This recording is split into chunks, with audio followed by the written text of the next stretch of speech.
Boku no Hero Academia es una buena serie. Sí, sí, es muy buena. Es entretenida. Yes, yes, también es muy entretenida. Tiene bien desarrollados sus personajes. Pues... ¿Qué hubo les seres sabrosos? Hoy quiero hablar de los compañeros de mi tortilla, debido a que para mí ellos deberían de tener un poco más de desarrollamiento. Es decir, sí, son personajes secundarios, pero no cualquiera, sino los compañeros del protagonista. Ellos viven casi lo mismo que él, deberían de tener un poco más de historia, algo más escrito en ellos. Por ejemplo, ellos han vivido el arco del torneo, pues sí, todos juntos. El de las licencias también todos juntos. O incluso el nuevo que viene en el que se enfrentan a la clase B, también estarán todos juntos. Y en ese espero que en ese arco haya un poco más de desarrollamiento. Es decir, lo que yo quiero que los personajes estén con un poquito más de cosa, más de historia. Incluso también desarrollar para mí los de la clase B, porque están súper olvidadísimos, o sea, están igual de olvidados que el vato de la cola, pero bueno, ese sería un extra, ¿no? A lo que me refiero es que la clase 1A ha vivido lo mismo que el protagonismo, pero no muestran, no se ve que lo han vivido, o sea, siguen, se ven iguales, como si estuvieran en el inicio, o sea, tú ves el principio de la serie y la ves completa y dices, pues, ¿qué ha cambiado en ellos? Nada, porque no te los muestran, no te dan su historia, no sabemos nada de ellos, parecen completamente desconocidos hacia nosotros. Así que eso es lo que vamos a tratar de hacer nosotros, un poco de más contexto a los compañeros de mi ventanilla, como pues explicar por qué quieren ser héroes o haciéndoles una modificación o de su actitud por algún evento en su vida, o sea, explicando por qué tienen esa actitud, ¿no? Es a lo que me refiero. También puede ser explicando su pasado o haciendo algún futuro para ellos, etcétera, etcétera. Son ideas base, ¿ok? No está súper desarrollado todo tampoco. Yo no puedo, se va a alargar mucho el video. Pero bueno, es lo que les quiero presentar, ¿no? Creo que se va a ir entendiendo un poco más mediante pasa el video. Y otra cosa muy, pero que muy importante es que no he leído el manga. ¿Qué? ¿Qué? ¿Qué? ¿Qué? ¡Qué verga! No me cancelen, sí, no me maten, hay que resolver esto como personas civilizadas que somos. Hago esto debido a que ya pasaron 4 temporadas y todavía no hay nada o no hay mucho de desarrollamiento para estos personajes. Eso sí, no dudo de que ya habrán muchos personajes con más historia en el manga, porque pues sí está bastante avanzado y porque ya me he dado un buen toque de spoilers, pero bueno, aclaremos que tampoco vamos a tomar los personajes que pues sí ya tienen un poquito más de cosa, como el Todo Rico o Kachan o Kirishima, entre otros, ¿no? Creo que estoy dando mucha explicación a lo güey que ni se está entendiendo, pero aquí el punto es que mucho texto y que vamos a ver cómo me gustaría que fuera la historia de ciertos personajes más olvidados que el traidor de la UA sin haber leído el manga e ir así a la cavernícola. Empecemos.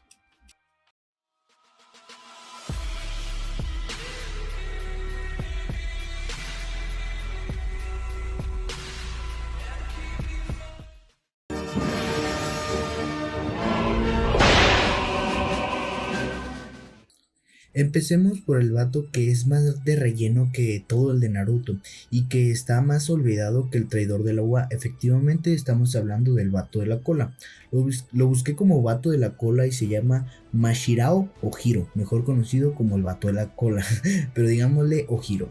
¿Qué le haremos a este tipo? Pues yo diría que nos explicarán cómo es tener una particularidad, un queer que deforma tu cuerpo. No recuerdo el nombre apropiado para este tipo de queers, pero es en el que pues sí, te deforma el cuerpo, te saca una extremidad extra como en el caso de él. Pero como decía, que nos mostraran cómo es que vive un niño comúnmente con ese tipo de particularidad. Por ejemplo, que él la detestara porque le era muy difícil sentarse o porque golpeaba a sus compañeros de escuela, lo que provocaba que no tuviera muchos amigos o que a su punto de vista sentiría que su particularidad no funcionaría o no serviría para ser un héroe, algo que pues todos los niños de ese mundo alaban demasiado. A eso agrégale que tendría problemas de atención con sus padres que trabajaban todo el día, lo que provocaba que lo dejaran solo, pero gracias a eso se inscribiría a clases de karate, donde podría ver que su particularidad podría ser muy útil y que retomara el ser un héroe, así mostrándose a sí mismo que podía ser un héroe.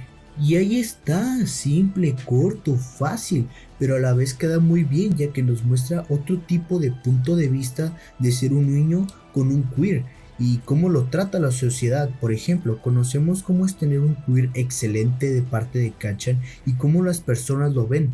También tenemos un punto de vista totalmente contrario que es el de Deku, como es no tener un queer. Y ahora tenemos el poderosísimo punto de vista del mejor personaje de esta franquicia, el Vato de la Cola, que no tiene un queer del todo bueno para ser un héroe, pero tampoco del todo malo, y nos representaría cómo la sociedad lo trata, excluyéndolo e ignorándolo, usando los mismos ejemplos pasados. Kachan lo reconocen mucho por tener un muy buen queer y a Midoriya lo reconocen por no tener ningún queer. Es decir, él estaría en medio de la balanza, entonces pues no sería muy importante, ¿me entienden?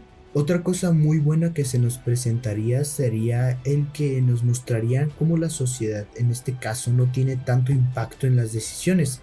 También con los mismos ejemplos en Kachan, todos esperaban que él fuera un héroe y en Deku que no lo fuera. Es decir, aquí no estaría eso y también es interesante mostrarnos nuevamente algo central, ¿no? Ni fu ni fa. Pero en esta ocasión, ya que la sociedad no tenía esa presión, la presión sería a otro punto, a sí mismo, pensando que no podría ser un héroe, pero a la vez que sí podría llegar a serlo. En conclusión, es un personaje simple, con una historia simple, pero que representa algo más que simpleza, que es el punto medio, el estar igualado en la balanza. Espero que me hayan entendido, se me hace a mí interesante ya que nos representa a Deku y a Kachan, pero en un punto central entre ellos dos. Pero bueno, sigamos con el siguiente personaje.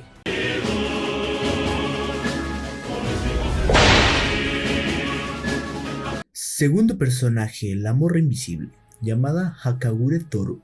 ¿Qué le haríamos a esta muchacha? Pues también, al igual que el personaje pasado, nos explicarían también un poco de su pasado. En este pasado su actitud sería distinta, sería bastante contraria a como la muestran en la serie, es decir, sería más callada, menos alegre, etc. Esto debido a su particularidad, ya que ella se sentía algo insegura debido a esta misma. Pero cuando llegaría a la secundaria sería como la etapa del cachondeo entre morros. Pero pues los vatos no estarían interesados en ella, pues debido a cosas obvias, ¿no? Es invisible y no se llevaría muy bien con las morras porque ellas también les interesaría esto y a diferencia de ellas, a nuestra protagonista, la morra invisible, pues no sería así, no le interesaría mucho este tipo de cosas, o sea, los vatos y etcétera. Ella tendría gustos más infantiles a diferencia de sus compañeras que ya querían tener un macho alfa, lomo plateado, barba de leñador y fundillo de babuino y todo ese pedo, lo que provocaría que ella se sintiera invisible en más de un aspecto, no solo en su queer, sino también cómo las personas interactuaban con ella, lo que provocara que tuviera un cambio radical y decidiera ser lo que este mundo más ve, es decir, ser un héroe, en este caso una heroína, y mostrarles a todos que ella existe, que está aquí. Nuevamente algo simple, pero que a mi humilde opinión queda bastante bien, queda bastante interesante. Si en el personaje pasado el problema era que el queer del vato de la cola no era ni fu ni fa, ni fuerte ni débil, pues en ella su queer le provocaría la soledad, que se sintiera invisible en más de un sentido, como ya mencioné anteriormente, y que ella deseara ser reconocida. Una meta no del todo heroica, la cual nos sacaría de la zona de confort debido a que es una meta que se podría decir es interesada, pero a la vez es muy interesante porque es contradictoria con su personalidad amable y cariñosa, pero lo más importante a mi punto de vista es que nos da más realismo a la serie y diversidad, ya que no todos son unos midorrillas que tienen un sueño puro y santo. Y bueno, ya para finalizar, pues hay que englobar estos dos personajes que pues, los puse no por shipeo, simplemente porque se me hacen de los más olvidados. Pero a qué me refiero que hay que ponerlos, o sea, hay que ver cómo los podríamos integrar a la historia. Y para mí es algo bastante, los voy a mencionar bastante simplificado, ¿no? Para que nos mostraran esto sería tener un arco simple, como el del evento en el que cantan y bailan, que personalmente me detestó ese arco, o sea, se me hizo súper aburrido. Pero bueno, en el que las parejas, por parejas, contestarían a uno al otro la pregunta de por qué quieren ser un héroe. Luego no en ese preciso momento nos dirían la respuesta, sino que seguirían una batalla entre equipos de las parejas o campal de todos, no sé, pero que ahí en ese momento nos explicaran poco a poco la respuesta de los personajes mientras iban combatiendo con sus compañeros y así. Y así es como yo hiciera, como integrar a estos personajes en la historia un poco más, de manera bastante simplificada, como ya mencioné. A mi punto de vista queda muy bien, no solo porque lo hice yo, sino que pues, me esforcé porque quedara bien, ¿no? Quisiera ver qué opinas tú, cómo tú lo pudieras hacer, bla, bla, bla, etcétera, etcétera. Y bueno, eso sería prácticamente todo. Espero les haya gustado, les haya entretenido, le hayan entendido. Ya solo queda decirles que les agradezco por quedarse hasta aquí. Hakuna Matata, Namaste, se van por la sombrita, vaya con Jesus y que estén bien.